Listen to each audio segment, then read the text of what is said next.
이때 마리아가 일어나 빨리 산골로 가서 유대 한 동네에 이르러 사가랴의 집에 들어가 엘리사벳에게 문안하니 엘리사벳이 마리아가 문안함을 들으매 아이가 복중에서 뛰노는지라 엘리사벳이 성령의 충만함을 받아 큰 소리로 불러 이르되 여자 중에 내가 복이 있으며 내 태중의 아이도 복이 있도다.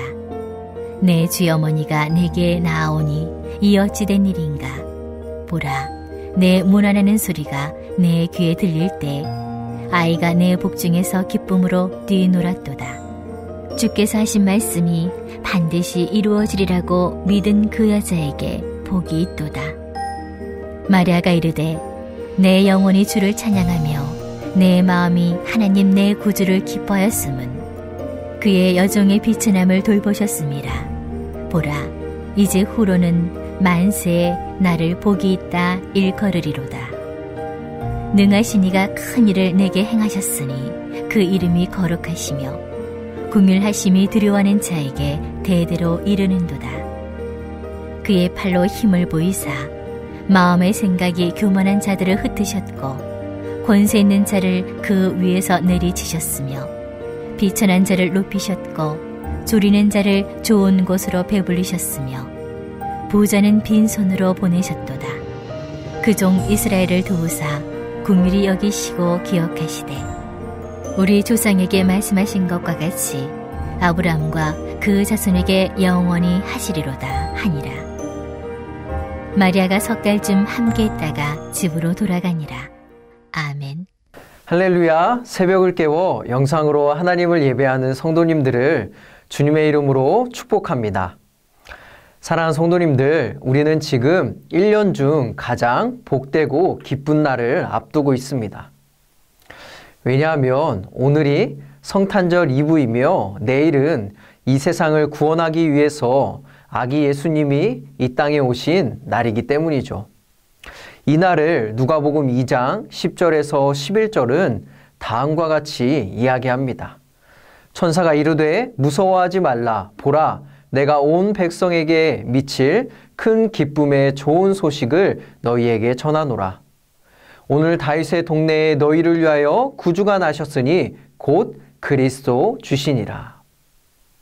믿지 않는 사람들에게 크리스마스는 즐겁게 노는 날, 사랑하는 사람과 함께 보내는 시간이지만 여러분, 우리에게는 죄에서 구원할 메시아, 하나님의 아들이신 예수님을 만나는 기쁨의 날입니다.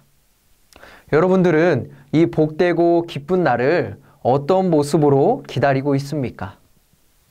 오늘 말씀을 통해서 아기 예수님이 이 땅에 오시는 날을 그리스도인으로서 어떻게 기다려야 할지 함께 나누길 소망합니다.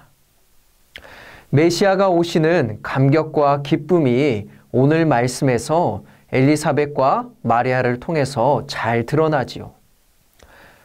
가브리엘 천사로부터 이 땅을 구원할 메시아를 잉태하게 될 것이라는 이야기를 들은 마리아는 자신의 친족 엘리사벳을 방문하기 위해 유대로 올라갑니다. 왜 엘리사벳에게 갈까요? 이미 6개월 전에 나이 많은 엘리사벳이 기적적으로 아기를 잉태한다는 소식을 가브리엘 천사로부터 들었기 때문이죠. 지난 말씀 36절입니다. 보라, 내 친족 엘리사벳도 늙어서 아들을 배었느니라. 본래 임신하지 못한다고 알려진 이가 이미 6달이 되었나니. 남자를 알지 못하는 여인이 성령으로 아기를 잉태한다? 마리아에게는 불가능한 일이었습니다. 그런데 비슷하게 이런 불가능한 일을 먼저 경험한 사람이 있으니 바로 사가랴와 엘리사벳이죠. 나이가 많아 아기를 가질 수 없는 엘리사벳이 하나님의 능력과 은혜로 임신을 했다고 하니 여러분, 제일 먼저 자신의 친족 엘리사벳을 찾아간 것입니다. 사랑하는 성도님들, 나사렛에서부터 유대로 향하는 마리아의 발걸음이 얼마나 흥분되었을까요? 마리아가 사가랴의 집에 들어가 엘리사벳에게 문안하니 놀랍게도 복중에 있던 아기 요한이 반응하며 뛰놀기 시작합니다. 이것은 마리아의 뱃속에 계신 예수님을 기쁨으로 영접하는 것을 이야기합니다. 그러면서 엘리사벳은 마리아와 그 태중에 있는 아이를 향해 복되도다라고 이야기하지요. 여러분, 잠시 이 말을 우리 묵상해 봅시다. 후에도 살펴보겠지만 46절부터 마리아의 찬가가 시작됩니다. 여기에서 마리아는 자신이 예수님을 잉태하게 된 이런 엄청난 일이 벌어진 것에 대해 하나님이 여종의 비천함을 돌보셨다라고 이야기합니다. 자신을 가리켜 비천한 사람, 별 볼 일 없는 인생이라고 말하지요. 그런데 오늘 성경은 마리아를 가리켜 복 있는 인생이다라고 합니다. 왜 이렇게 말할까요? 작고 연약하며 세상적으로도 별 볼 일 없지만 인간을 죄에서 구원할 메시아, 예수 그리스도를 잉태한 자이기에 마리아는 가장 큰 복을 받은 사람입니다. 무엇을 깨달을 수 있습니까? 여러분, 예수 그리스도를 소유한 자는 복 있는 사람입니다. 복 있는 인생입니다. 주님이 내 안에, 내가 주님 안에 있는 사람은 다른 이들이 알 수 없는 진짜 기쁨을 알고 누릴 수 있음을 기억하기를 소망합니다. 여기서 아기 예수님을 기다리는 첫 번째 모습을 발견할 수 있습니다. 바로 예수 그리스도를 소유하는 것입니다. 예수님이 내 삶의 주인이시고 전부이시며 그렇게 고백하며 주님이 가신 길을 따라 걸어가는 그리스도인의 모습, 우리는 이 자세로 주님을 기다려야 합니다. 엘리사벳은 성령의 충만한 가운데 큰 소리로 마리아와 태중에 있는 예수님을 축복하며 마리아를 향해 다음과 같이 말하지요. 내 주의 어머니가 내게 나아오니 이 어찌 된 일인가? 이것은 내 주의 모친이라는 뜻인데 엘리사벳이 아기 예수님을 성령의 인도한 가운데 나의 주로 인식하고 고백하는 것입니다. 이렇게 이 둘은 성령 안에서 서로 이루 말할 수 없는 큰 기쁨을 나누는데 이 모든 것의 클라이막스는 바로 45절의 말씀입니다. 함께 읽어볼까요? 주께서 하신 말씀이 반드시 이루어지리라고 믿은 그 여자에게 복이 있도다.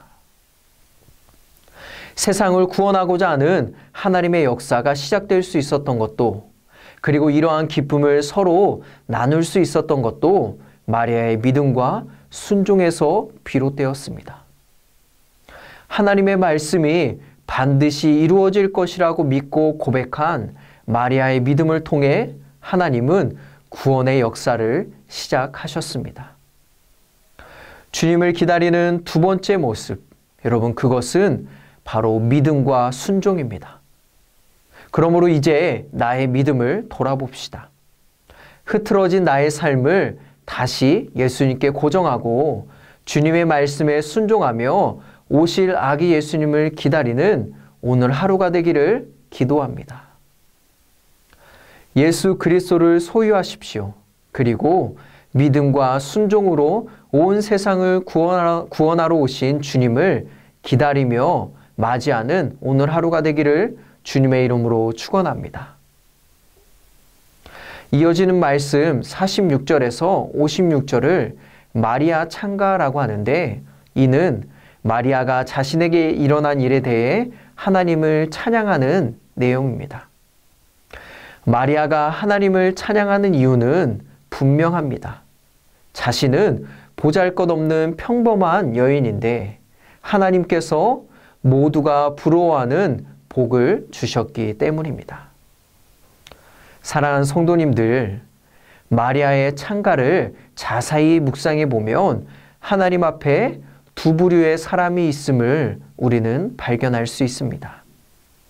한쪽은 작고 연약하며 하나님을 두려워하는 자, 한쪽은 자신이 가진 권세와 능력으로 하나님 앞에 교만하게 서 있는 자.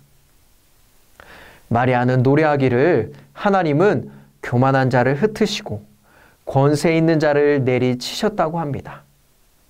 반대로 하나님을 두려워하는 자에게는 대대로 긍휼을 베푸시고 비천한 자를 높이며 줄이는 자를 좋은 것으로 배부르게 하셨다라고 찬양하죠. 이것이 바로 예수님께서 이 땅에 오셔서 행하신 주님의 사역입니다. 가난하고 소외된 자들을 찾아가 복음을 전하였습니다. 사람들이 손가락질하고 죄인이라고 말하는 자를 만나 새로운 삶, 새 생명을 주셨습니다. 이들은 자신들의 작고 초라한 삶 가운데 오신 예수님을 받아들이고 믿음으로 구원을 받았습니다. 하지만 보십시오. 자기 잘난 맛에 살고 다른 사람들을 업신여기며 교만했던 종교 지도자들, 이들은 자신들이 그토록 기다리던 메시아가 왔을 때에 정작 배척하였습니다. 자기 밥그릇을 뺏길까 시기와 질투를 보냈으며 모함하고 심지어는 죽이려고 했습니다. 그리고 주님은 그런 사람들에게는 하나님의 어떤 능력도 긍휼도 기적도 보이지 않으셨습니다. 이를 통해 우리는 아기 예수님을 기다리는 세 번째 자세를 배우게 됩니다. 그것은 바로 겸손입니다. 겸손이 나를 낮추는 것입니다. 이는 구체적으로 나에게 주신 하나님의 은혜가 얼마나 큰 것인지를 세어보는 것입니다. 로마서 3장 23절에서 24절은 우리에게 다음과 같이 말합니다. 모든 사람이 죄를 범하였음에 하나님의 영광에 이르지 못하더니 그리스도 예수 안에 있는 속량으로 말미암아 하나님의 은혜로 값없이 의롭다 하심을 얻은 자 되었느니라. 우리 모두는 아담과 하와의 불순종의 죄악에서 벗어날 수 없는 자들이었습니다. 하나님과 분리되어 살아갔습니다. 그래서 하나님의 영광에 하나님이 주시는 평안과 기쁨을 누리지 못하는 그러한 존재였지요. 하지만 그런 우리를 불쌍히 여기셔서 주님이 십자가를 지셨고 그 속량으로 말미암아 의롭게 되었습니다.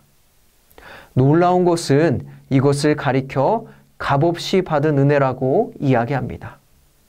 이 놀라운 은혜 앞에 여러분 어찌 겸손히 엎드리지 않을 수 있겠습니까?